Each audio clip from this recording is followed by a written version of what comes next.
Atenção! Vai começar agora uma teleaula de ensaios de materiais do curso profissionalizante. Este módulo tem um total de 25 aulas. Hoje você vai assistir à teleaula número 16. Bons estudos!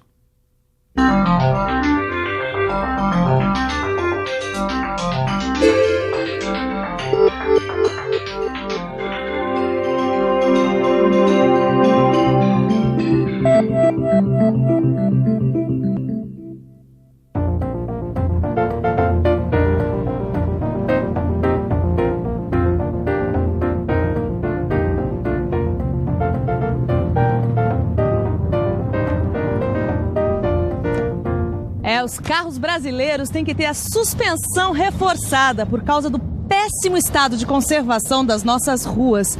Imagina se a gente tivesse que contar nos dedos quantos impactos as peças de um carro como este aqui têm que resistir para trafegar numa rua assim. Ensaio de impacto é exatamente este o tema desta teleaula. Na teleaula de hoje você vai saber por que os materiais dúcteis às vezes têm um comportamento frágil. Vai ver como é feito o ensaio de impacto e vai conhecer as características dos corpos de prova utilizados no ensaio. Imagina só se esse microfone aqui, por exemplo, caísse do 10º andar de um prédio. Ele seria totalmente destruído. Sabe por quê? Por causa da velocidade da aplicação da força, ou seja, por causa do impacto do microfone contra o chão. O ensaio de impacto é importante porque ele submete um corpo de ensaio a uma força brusca e repentina, nos dando informações precisas sobre o comportamento do material submetido a esforços dinâmicos. Preste atenção porque nossa teleaula está começando.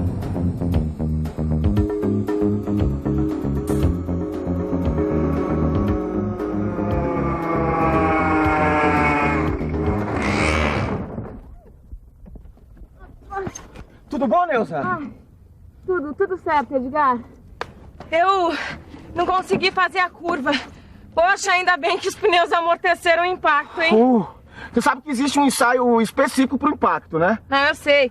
Ainda bem, né, Edgar? Porque o impacto é uma coisa que acontece quando a gente menos espera. E a gente precisa saber como é que o material vai reagir a ele.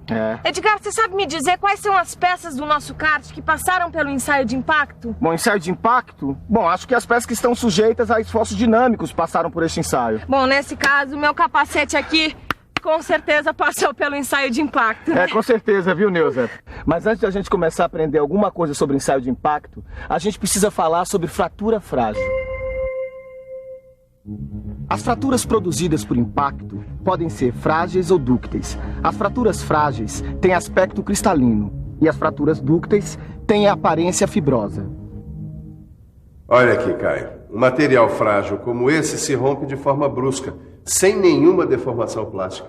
Ele não pode, então, ser usado em aplicações que tenham esforço brusco, né, senhor? Não pode mesmo. Para ser usado em eixos de máquinas ou bielas, o material tem que absorver a energia e dissipá-la para que a ruptura não aconteça. Ou seja, o material tem que ter tenacidade. Tenacidade? Vamos dar uma olhadinha no dicionário. Tenacidade, propriedade do metal de resistir à ruptura, apresentando deformação permanente. Bom, se eu não estou enganado, a tenacidade está relacionada com a fase plástica do ensaio de tração. E é por isso que as ligas metálicas dúcteis são usadas para a fabricação de eixos, por exemplo. Isso mesmo, Caio. Só que, dependendo da aplicação, um material dúctil pode se romper de forma frágil. E foi durante a Segunda Grande Guerra que esta característica do material ficou mais evidente, porque as armas foram usadas em condições muito difíceis. Daí para frente, os cientistas começaram a pesquisar os fatores que influenciavam o comportamento frágil dos materiais dúcteis. Para um material dúctil se romper sem deformação plástica, quer dizer, de forma frágil, ele precisa de algumas condições especiais, né? Que condições serão essas? Vamos pensar um pouco? Vamos pensar um pouco. Deixa eu ver. Para um material dúctil ter um comportamento frágil, a velocidade de aplicação da carga tem que ser alta. O material tem que ter uma trinca ou um entalhe. Ou a temperatura de uso do material tem que ser muito baixa. Alguns metais são afetados pela sensibilidade à velocidade, outros pela sensibilidade ao entalhe. Isso quer dizer que a existência de uma trinca altera o comportamento do material. Outra coisa que você precisa saber é que a energia absorvida por um corpo de prova varia muito por causa da temperatura do ensaio. Até que não estragou muito, né, Neuza? Ainda bem, né, Edgar? Olha só, o para-choque nem quebrou. O material dúctil só sofre uma fratura do tipo frágil por causa da existência de trincas, da baixa temperatura ou da alta velocidade de carregamento. E o ensaio de impacto, onde entra nessa história, Edgar? Ele é um dos ensaios que nos permite estudar os efeitos das cargas dinâmicas. Dá também para medir a tendência de um material de se comportar de maneira frágil. O impacto representa um esforço de natureza dinâmica, porque a carga é aplicada brusca e rapidamente. A força, mais a velocidade com que ela é aplicada, geram a energia de ensaio. Poxa, Edgar, agora eu tô curiosa para ver esse ensaio de impacto. É fácil, é só ficar de olho no ensaio.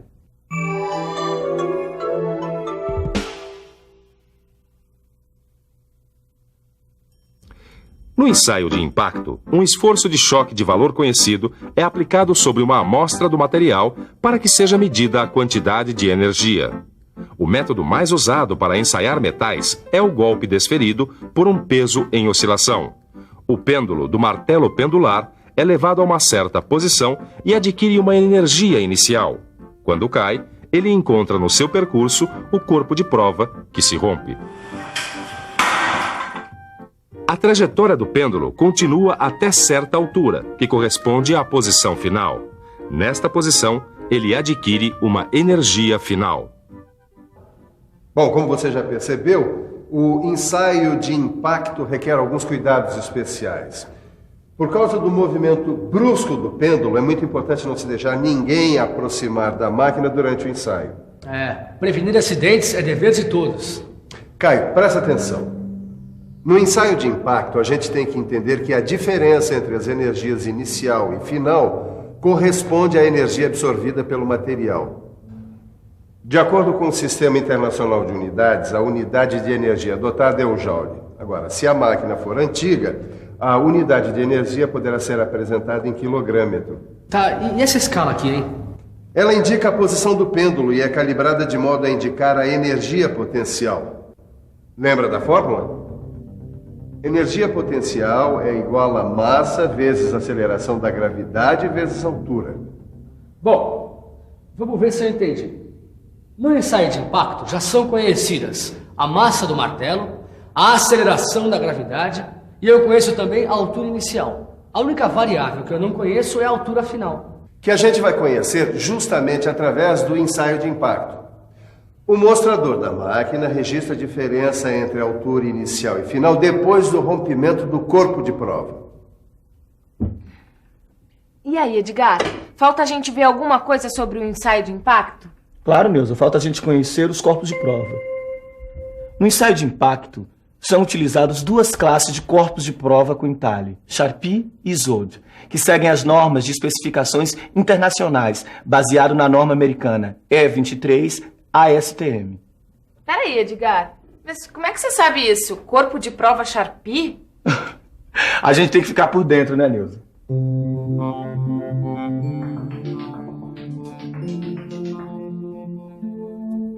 Os corpos de prova Charpy estão divididos em 3 subtipos, A, B e C, de acordo com a forma de entalhe. As diferentes formas de entalhe são necessárias para assegurar que sempre aconteça a ruptura do corpo de prova, mesmo dos materiais mais dúcteis. Mas por que tantos corpos de prova diferentes, hein, Silvão? Ô Caio, porque se a queda do martelo não provocar a ruptura de um corpo de prova como este, então o ensaio terá que ser repetido com outro tipo de corpo de prova, que é o tipo C. Ele apresenta uma área de maior entalhe, ou seja, ele tem um entalhe mais severo. E o corpo de prova Isod? O corpo de prova Isod tem a mesma forma de entalhe do Charpy tipo A, mas o entalhe não está centralizado no corpo. Ele tem um comprimento maior porque fica engastado na máquina, ao contrário do Charpy, que fica só apoiado. Se os corpos de prova forem de ferro fundido e de ferro fundido sob pressão, eles não terão entalhe. Quer dizer que o ensaio Charpy e o ISOD são praticamente iguais? A única diferença é que no ensaio Charpy, o golpe é desferido na face oposta ao entalhe.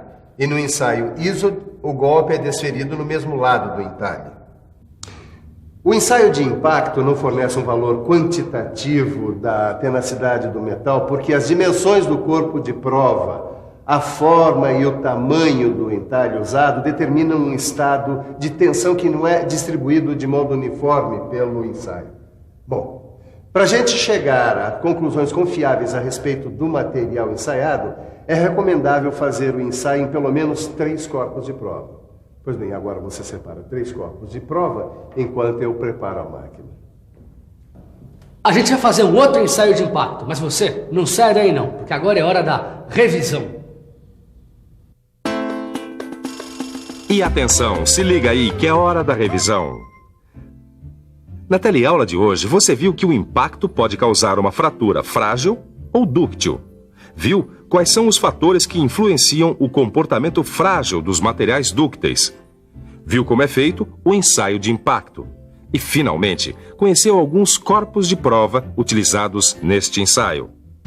Bom, hoje a gente aprendeu bastante coisa sobre o ensaio de impacto, mas por enquanto é bom você saber que se a temperatura do local do ensaio variar, podem ocorrer sensíveis alterações no comportamento do material. Mas este é um assunto para a próxima teleaula. Por enquanto, faça frio ou faça calor, dê uma boa olhada no seu livro de estudos e faça os exercícios. Até a próxima teleaula e tchau!